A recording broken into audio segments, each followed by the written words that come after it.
एक छोटी बच्ची 6 साल अपने छोटे भाई 2 साल को गोद में लेकर रोड के साइड बैठी है। पास ही एक छोटा सा व्हाइट ब्राउन पप्पी ठंड में कांप रहा है।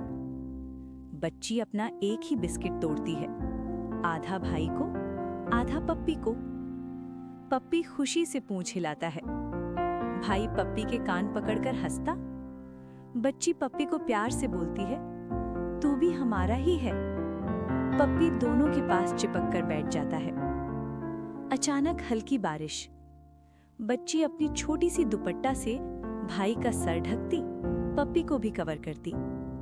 एक आदमी रुका, उन तीनों को देखा और अम्ब्रेला, दूध का पैकेट, बिस्किट दे दिया। पप्पी खुशी से उछलता। तीनों एक साथ चल पड़ते। खून का रिश्ता नहीं, पर प्यार बिल्कुल सच्चा।